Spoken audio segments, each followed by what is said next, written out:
चलते हैं आपको जयपुर स्थित सोडाला, जहां पर आत्मनिर्भर भारत अभियान के तहत कार्यक्रम का आयोजन किया जा रहा है। कार्यक्रम में रेल मंत्री अश्विनी वैष्णव मौजूद हैं। आप लोग यहाँ उपस्थित हैं। आप लोगों से स्वदेशी अपनाने का, लोकल फॉर वोकल की बात करने का आज यहाँ से आप सब संकल्प लेके जाएं। आने वाले त्योहारों में जो भी चीज काम में आती है वो सब स्वदेशी हो। मेरे देश की मिट्टी और मेरे भाई, मेरे पिताजी, मेरे बेटे, सब की जिसके पसीने की खुशबू जिस वस्तु में आती है उसको काम में लेना है। आज ये संकल्प लेकर के जाए। इतनी ही बात करके मैं अपनी वाणी को विराम दूंगी, क्योंकि हमको आज मंत्री जी को सुनना है और मास्टर जी के पास समय बहुत कम है। आज उन्होंने सुबह से भोजन भी नहीं किया है, अपने कार्यक्रमों में लगे हैं और जल्दी उनको एक अर्जेंट मीटिंग में जाना है। सो मैं आप सबका बहुत बहुत आभार, बहुत बहुत धन्यवाद करती हूँ। मुझे यहाँ बुला के आपने सुना। भारत माता की। आदरणीय सांसद जी, आपको बहुत हृदय से आभार। समय की उपलब्धता देखते हुए आपने विषय को बहुत ही संक्षिप्त रूप से बता दिया। अब मैं भारत सरकार के उस कैबिनेट मंत्री को आमंत्रित करूंगा जिनको सुनने के लिए हम सब काफी समय से इंतजार कर रहे हैं। और आत्मनिर्भर भारत के कार्यक्रम में इस जयपुर शहर में उनका आना हमारे लिए गौरवान्वित पल है। आप सब लोग तालियों से भाई साहब का स्वागत करें और मैं आदरणीय भाई साहब को मंच पर आमंत्रित करता हूं।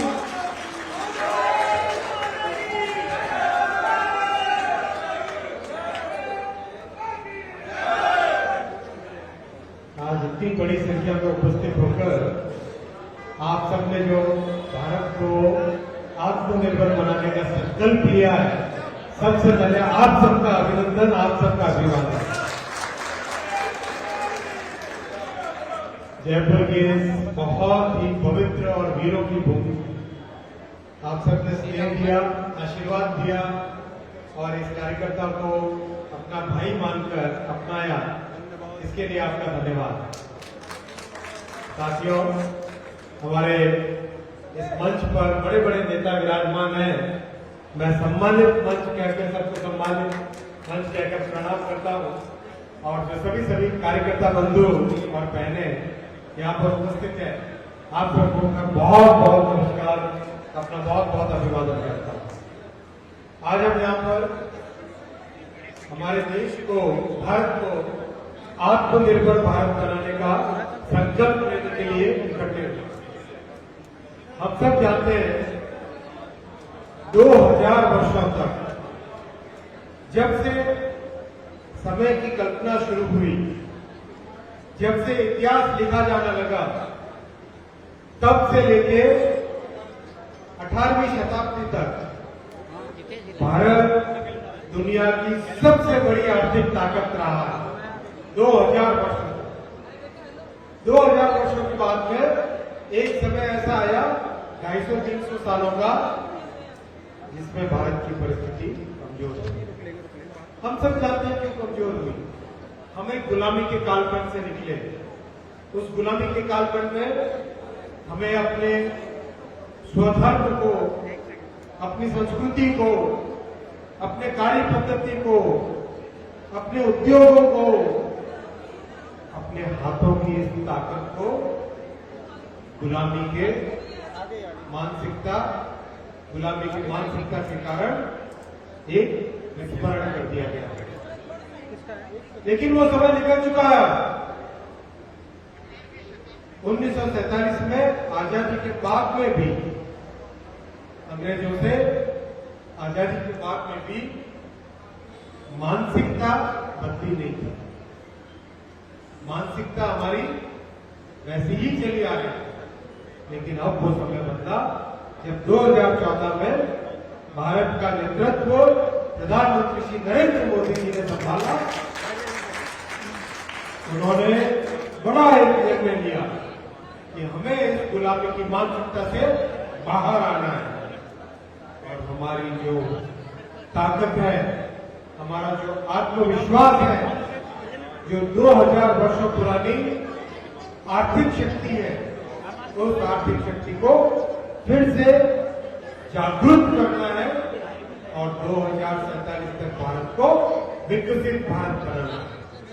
ये संकल्प लिया और इस संकल्प के पीछे जो एक बहुत ही सिस्टमेटिक तरीके से एक के बाद एक नीतियों में परिवर्तन करके जो काम किया उसका आज हमारे सामने रिजल्ट है। मैं आपको एक छोटा सा प्रश्न पूछूंगा।